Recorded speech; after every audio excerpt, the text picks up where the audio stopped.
दक्षिण मध्य सांस्कृतिक केंद्र आयोजित कलागौरव संस्था नागपूर प्रस्तुत गीतगंगा मराठी गीतांचा नजराना या अंतर्गत कलागौरवची उत्तम प्रस्तुती देण्यात आली आहे। दक्षिण मध्य सांस्कृतिक केंद्राचे प्रशासकीय अधिकारी Patil sir, Prajapati sir, Khadse sir यांचा कलागौरव संस्थेच्या वतीने शाल पुष्प देऊन सत्कार करण्यात आला।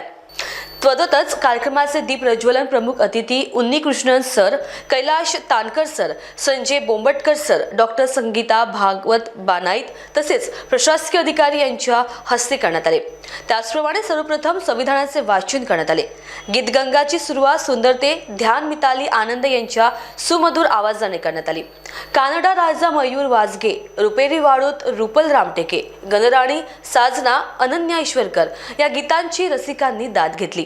गायकांनी मेहंदीच्या पानावर मल्हारवारी, मलमली तारुण्य, रेशमाच्या रेघांनी, दही दूध लोणी, माऊली माऊली अशी एकापेक्षा एक सरस गाणी सादर केली। अनुप तायडे यांनी उत्तम तबला, ढोलकी वादनाने साथ संगत केली। तसेच कीबोर्ड सौरभ किल्लेदार यांनी उत्कृष्टपणे हाताळले। कार्यक्रमाचे निवेदन कलागौरव अध्यक्ष डॉक्टर संगीता यांनी केले। त्यानंतर संस्थेचे शिवशक्ती दहाका मंडळ साखरखेडा शिवस्तुती सादर करण्यात आली। साखरखेडा येथील गावचे रहिवासी लुप्त होत चाललेल्या कला प्रदर्शित करण्यासाठी कलागौरव संस्था निरंतर कार्य करत असते। या शिवस्तुती सादर करणारे कलावंत रामेश्वर राऊत, रामभाऊजी घाटोडे, दिलीप परतेती, रवींद्र धानोरकर, रणजित निहारे, रामभाऊ पाठे, किसना चौधरी, ज्ञानेश्वर परखे, राजकुमार फरकाडे, देवेंद्र महाजन, विठ्ठल चिकणे यांनी उत्तम सादरीकरण केले। संस्था अध्यक्ष डॉक्टर संगीता, सचिव भागवत, कोषाध्यक्ष मनीषा अलोने, उपाध्यक्ष ज्योत्स्ना वाडबुदे, गोविंद वरवाडे, व्यवहारे सर यांनी पाहुण्यांचे स्वागत केले। शेवटी दक्षिण मध्य सांस्कृतिक केंद्राच्या वतीनं कलागौरव अध्यक्ष डॉक्टर संगीता बानाईत यांचा सत्कार करण्यात आला। तसेच डहाका मंडळाचे अध्यक्ष रवींद्र धानोरकर यांचा सुद्धा सत्कार करण्यात आला। या ठिकाणी जमलेल्या सर्व कलारसिकांचे आणि आजच्या कलाकारांचे सर्वप्रथम केंद्राच्या वतीने स्वागत करतो। आमच्या केंद्राच्या द्वारे ही जी अभिव्यक्ता सांस्कृतिक कट्टा ही जी स्कीम सुरू केली आहे, या स्कीमचा मुख्य उद्देश हा आहे की नागपूरमध्ये अनेक कलागुणी कलाकार आहेत। या कलाकारांना त्यांच्या कलागुणांना वाव मिळावा, त्यांना एक प्लॅटफॉर्म उपलब्ध करून देण्यात यावे आणि त्यांच्या जी कला आहे विशेषतः करून आपल्या विदर्भाची ज्या कला प्रकार आहे त्यांना एक प्लॅटफॉर्म, एक ऑपॉर्च्युनिटी मिळवून म्हणून आम्ही या स्कीमला या वर्षापासून सुरुवात केली आणि या स्कीमला नागपूर कलाकारांनी, नागपूरच्या नागरिकांनी अतिशय उत्तम प्रतिसाद दिलेला आहे।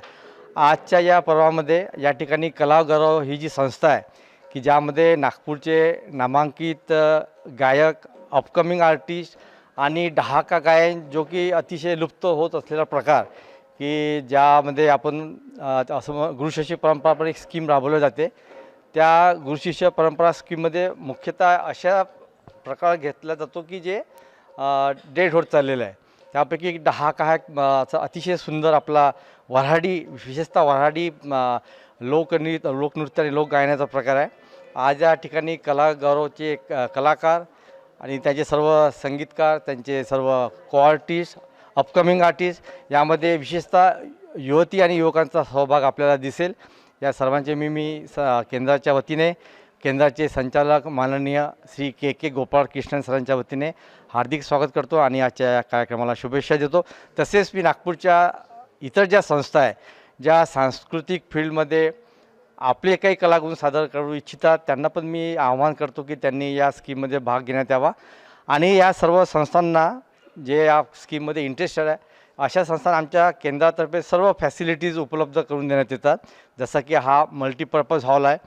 वास्तविक पाहता केंद्राच्या निर्देशानुसार म्हणजे ministry of culture, government of इंडियाच्या निर्देशानुसार आम्हाला कमर्शियल व्ह्यू बघताना आम्ही हा जो आमचा मल्टीपर्पज हॉल आहे हा आम्ही भाड्याने देतो। याचं पर डे 20-25 हजार भाडं आहे, पण आम्ही असं कोणतेही भाडं या संस्थाकडनं घेत नाही। त्यांना सर्व इन्फ्रास्ट्रक्चर उपलब्ध करून देतो आणि इतकंच नाही तर त्यांना त्यांच्या कलागुणांना प्रोत्साहन मिळावं यासाठी त्यांना आम्ही 15,000 रुपयाचं मानधनसुद्धा आमच्या केंद्राच्या वतीने देतो। तर मी या आजच्या तुमच्या माध्यमातून, मीडियाच्या माध्यमातून मी अशा सर्व कलाकारांना, सांस्कृतिक संस्थांना आह्वान करतो कि त्यांनी या स्कीमचा ज़रूर फ़ायदा घ्यावा। हमारे एक सरगम करके एक ऑर्गेनाइजेशन है, कल्चरल ऑर्गेनाइजेशन, इसमें ये कला गौरव से ऐसे ही है। बहुत लोगों बच्चे से लेके सबको मैं इंट्रोड्यूस करता हूँ इधर में। पहली बार स्टेज में लेके आता है, करीब 600 से ज़्यादा लोगों को मैंने इंट्रोड्यूस किया। तो उसके बीच में मैडम से, संगीता जी से मेरा मुलाकात हुआ है और हम लोग भी मिल के प्रोग्राम किए थे। बहुत अच्छे एसोसिएशन है इनके साथ में हमने किया है। अभी हम उनके साथ में जुड़ गया अभी। बहुत अच्छा है कला सागर। तो बीच बीच में फिर हम लोग बात भी करते हैं और इनका तो बहुत अच्छा एसोसिएशन है, बच्चों को ट्रेनिंग देते हैं और ये अच्छा लगता है। उसमें ये होना चाहिए। उसमें आज के टाइम में जो है ना, लोग बहुत प्रोग्राम्स तो करते हैं लेकिन उसका एक बेसिक क्लासिकल वगैरह सिखा के जो वो, ये मैडम भी बहुत अच्छा क्लासिकल सिखाते हैं, ट्रेनिंग करते हैं, उसके बाद में फिर स्टेज में लेके आते हैं। उससे बहुत फ़ायदा होता है उसमें, बहुत अच्छा है। नहीं तो वैसा आड़ा टेढ़ा गाने से कुछ नहीं होता। ट्रेनिंग देना चाहिए तो मैडम, और अच्छा है सच। तो ऑल द बेस्ट कला सागर को लिए। एसोसिएशन बहुत अच्छा है इनका। Musical motivational speaker for students, ये मेरा एक ग्रुप है। लेकिन कला गौरव संस्था से बहुत दिनों से जुड़े हैं हम लोग। कला गौरव जो संस्था है वो डॉक्टर संगीता मैडम इनके मार्गदर्शन में चलती है।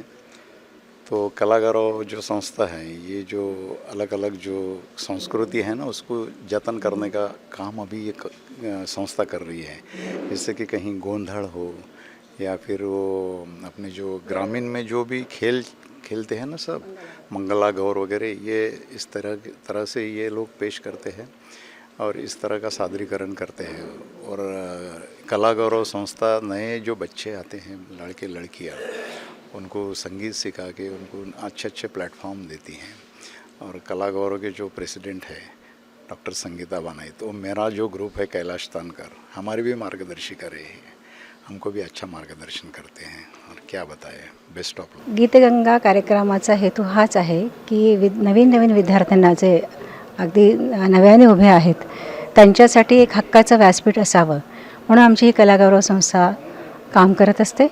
आणि आज आमचं सौभाग्य असं की दक्षिण मध्य सांस्कृतिक केंद्रात यांनी आयोजित केला आहे हा कार्यक्रम आणि आम्हाला त्यामध्ये कार्यक्रम सादर करण्याची संधी दिलेली आहे। त्याबद्दल मी दक्षिण मध्य सांस्कृतिक केंद्राचे खूप शतशः आभार व्यक्त करते।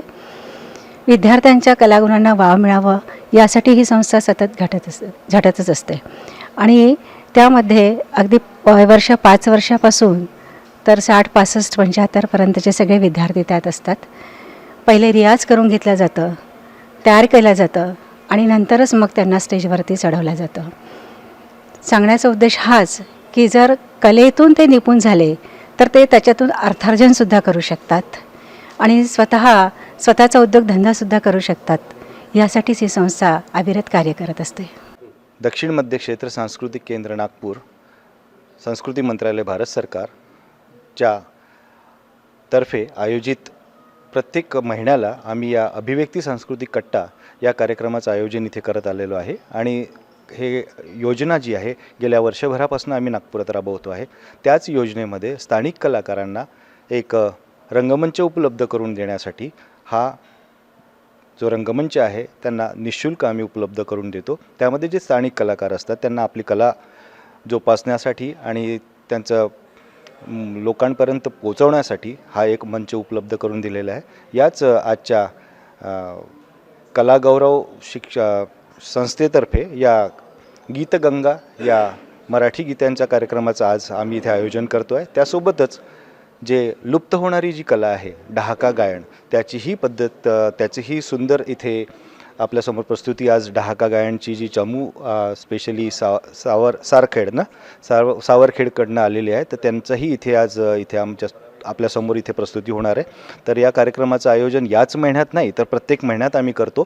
तर स्थानिक कलाकारांना वाव देण्यासाठी, त्यांना रंगमंच उपलब्ध करून देण्यासाठी या सांस्कृतिक कट्टा, अभिव्यक्ती सांस्कृतिक कट्टा ही योजना आम्ही राबवतो आहे। तरी मी सर्व स्थानिक कलाकारांना या योजनेमध्ये आणि या योजनेचा भाग घेण्यासाठी आणि योजनेचा फायदा घेण्यासाठी आणि त्यांना रंगमंच उपलब्ध करून देण्यासाठी दक्षिण मध्य क्षेत्र सांस्कृतिक केंद्र नागपूर ही वर्षभरापासून ही योजना राबवत आहे. तर ज्या कलाकारांना आपल्या स्थानिक कलाकार जे आहेत त्यांना जर इथे रंगमंच उपलब्ध करून पाहिजे असेल तर त्यांनी दक्षिण मध्य क्षेत्र सांस्कृतिक केंद्राच्या कार्यालयात यावं आणि माझ्याशी संपर्क केल्यानंतर एक छोटंसं आवेदनपत्र आहे ते फिलअप करून आणि त्याच्यासोबत आपला बायोडाटा लावला तर प्रत्येक महिन्याच्या शेवटच्या शुक्रवारी आम्ही या योजनेचं आयोजन करत आलेलो आहे आणि पुढेही करत राहणार आहे. तर माझं स्थानिक कलाकारांना आमंत्रण आहे की त्यांनी या संधीचा लाभ घ्यावा. आम्ही आज या ठिकाणी हे सांस्कृतिक जे केंद्र आहे मध्य नागपूर यांनी आम्हाला पाचारण केलं आणि आम्ही कला गौरव संस्थेतर्फे या ठिकाणी आम्ही आलो. त्यांनी आम्हाला या ठिकाणी येण्यापर्यंत खूप सहकार्य केलं आणि कला गौरवच्या माध्यमातूनच आम्ही कार्य करत असतो आपल्या भागात. तर आज आम्हाला मंच उपलब्ध झाला त्याबद्दल या कला गौरव संस्थेचे आणि या सांस्कृतिक केंद्राचे सुद्धा आम्ही आभारी आहोत. म्हणजे कसं असते हे डहाका जे मंडळ आहे हे पुष्कळ वर्षाचे चालू आहे पण आता कधी ते कधी रद्द झाल्यासारखं झालं आहे. कोणी करायला पाहत नाही. लुप्त झाला कोणी करायला पाहत नाही. नाही तर कसं श्रावण महिना असला कोणाकडे म्हणजे महादेवा जाते कोणी कोणी 5 वार म्हणते कोणी 5 वार म्हणते कोणी आमच्याकडे हे म्हणते का म्हणते हां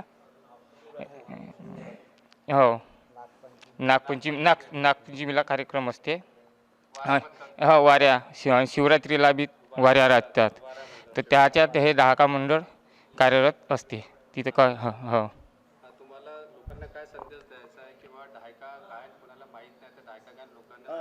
ऐकलं पाहिजे त्यांच्याबरोबर पोहोचलं पाहिजे हे आमचा उद्देश आहे आणि हे कला पारंपरिक चालू राहिली पाहिजे असं आमचं.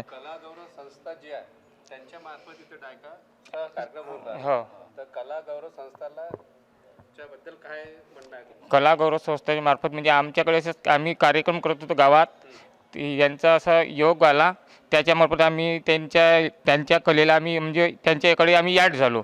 त्यांनी आम्हाला मार्गदर्शन करत गेले त्याप्रमाणे आम्ही त्यांच्या मार्गदर्शनाखाली आम्ही चालत राहिलो आणि हा मंच आम्हाला पोहोचलो. हा मंच मिळाला. आज कलागौरव शिक्षण संस्थेतर्फे जे आयोजन करण्यात आलेलं आहे गीतगंगा आणि डहाक्याचा कार्यक्रम यातला डहाका एन्जॉय करायला आलो आहे. कारण हा डहाका आम्ही पाहिला आहे दिंडीमध्ये पाहिला आहे जेव्हा वाढवण्याला आम्ही गेलो होतो तेव्हा. पण आज इथे प्रत्यक्ष त्यांचा तो धुमाकूळ पाहायचा आहे. ती सगळी मंडळी आलेली आहे छान टोपी घालून व्यवस्थित आपल्या गणवेशात. त्यांचा एक वेगळाच रंग असतो. तर त्यांची ती मजा पाहायसाठी म्हणून मी इथे आलो आहे. महान्यूज 7 करिता कैमरा पर्सन अविनाश तोथड़े सह रिंकू पांतावने नागपुर। नागपुर वासियों तैयार हो जाइए, बाजी प्रभु चौक रामनगर हनुमान मंदिर के बाजू में आ गई है नागपुर की सबसे बड़ी सेल। जी हाँ, यहाँ आपको सिर्फ 199 रुपए में हर वैरायटी के कपड़े मिलेंगे। ट्रेडिशनल, वेस्टर्न या फिर इंडो वेस्टर्न, सभी उम्र के लिए यहाँ आपको ढेर सारे ऑप्शन मिलेंगे और वो भी मात्र 199 रुपए में। तो समय बर्बाद मत कीजिए, अभी आइए फैशन बाजार में। शानदार डील्स, स्टाइलिश कपड़े और धमाकेदार ऑफर सिर्फ आपके लिए। तो चलिए आज ही पहुँचे बाजी प्रभु चौक रामनगर हनुमान मंदिर के बाजू में और इस धमाकेदार सेल का हिस्सा बनिए। जल्दी कीजिए, कहीं ये शानदार मौका आपके हाथों से निकल न जाए।